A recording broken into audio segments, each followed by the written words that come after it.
রাত তখন ৩:৪২।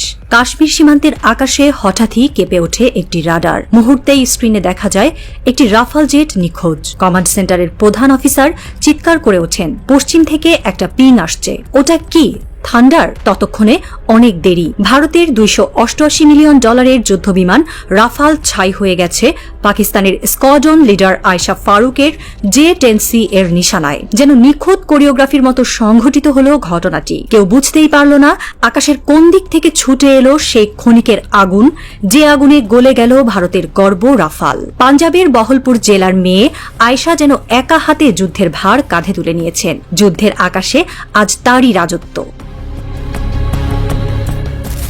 2013 সালে পাকিস্তান বিমান বাহিনীর প্রথম নারী ফাইটার পাইলট হিসেবে মনোনীত হন আয়েশা। তার যাত্রা শুরু হয়েছিল একান্তই ব্যক্তিগত সংগ্রাম থেকে। ছোটবেলা বাবাকে হারান, মায়ের হাতে একা বেড়ে ওঠা, সব মিলিয়ে জীবনের শুরুটা সহজ ছিল না। কিন্তু এই নারী তার আত্মবিশ্বাস, অধ্যাবসায় এবং চূড়ান্ত শৃঙ্খলার মাধ্যমে নিজেকে রূপান্তর করেন পাকিস্তানের ওয়ার হিরোতে।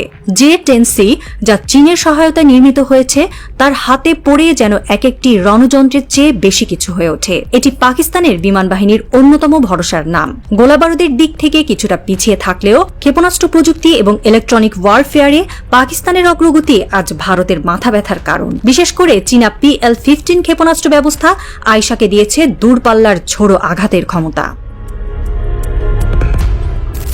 এই যুদ্ধে কেবল প্রযুক্তির লড়াই নয়, নারীর লড়াই চলছে মগজ আর আকাশের মাঝে। আয়েশা নিজের হাতে চালিয়ে নিচ্ছেন যুদ্ধবিমান।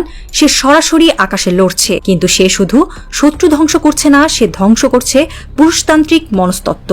স্কোয়াড্রন অফিসার আহসান বলেন, আয়েশার ট্রিগারে চাপ দেওয়ার সময় চোখে এক ধরনের স্থিরতা দেখা যায়, যেন সে আগেই জানত এই মুহূর্তটাই সঠিক। এ ধরনের মাইক্রোসেকেন্ড ডিসিশন মেকিং প্রতিটি পাইলটের পক্ষে সম্ভব হয় না, কিন্তু আয়েশা যেন যুদ্ধে প্রবেশ করে এক অন্য জগতে।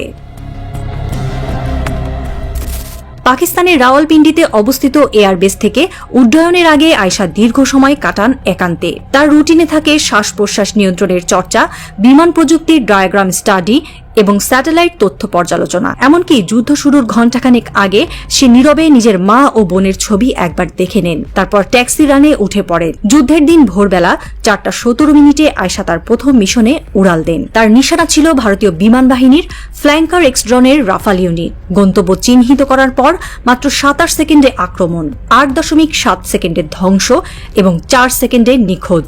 এটাই ছিল আয়েশার অপারেশন টাইমলাইন। এই টাইমলাইন আজ পাকিস্তান বিমান বাহিনীর ট্রেনিং ম্যানুয়ালে অন্তর্ভুক্ত হয়েছে। ঘটনার পরপরই পাকিস্তানের সোশ্যাল মিডিয়ায় #আয়েশা দ্য ইগল ট্রেডিং শুরু হয়। রাওয়ালপিন্ডি, করাচি, লাহোরে পোস্টার টানানো হয়, এক আয়েশা সব আকাশে ছড়ায়। পাকিস্তান সরকারের তরফ থেকেও তাকে দেওয়া হয় রাষ্ট্রপতি পদক এবং সোনার শার্পিল নামের বিশেষ যুদ্ধ সম্মান। দেশের মেয়েরা এখন তাকে দেখে নতুন করে স্বপ্ন দেখছে। মিলিটারি একাডেমিতে নারী আবেদনকারীর সংখ্যা কয়েকদিনে বেড়েছে দ্বিগুণ, যেন এক নতুন বিপ্লবের শুরু। অচিরেই হয়তো পাঠ্য বইতে অন্তর্ভুক্ত করা হবে তার জীবন কাহিনী। ইউনিভার্সিটিগুলোতে শুরু হবে আয়েশা লেকচার সিরিজ। রাত 2:57। আয়েশা ফিরে এসেছেন তার হ্যাঙ্গারে। বাইরে তুষারপাত শুরু হয়েছে, বিমানের ডানায় জমে আছে বরফ, কিন্তু তার চোখে ক্লান্তি নেই। কেউ জিজ্ঞাসা করে, আরেকটা মিশন যদি আসে? সে হেসে বলে, আমি তৈরি। সেই হাসির নিচে চাপা পড়ে থাকে কতগুলো রাত জেগে পড়া টেকনিক্যাল ম্যানুয়াল, শত শত ঘন্টা সিমুলেটর অনুশীলন আর হাজারো পুষে রাখা রাগ। আয়েশা জানেন এই লড়াই কেবল আকাশের নয়, এই লড়াই পুরনো ধ্যান ধারণা, সীমান্ত, জাতীয় অহংকার এবং পুরুষতান্ত্রিকতার বিরুদ্ধে। তার গল্প এখানেই শেষ নয়।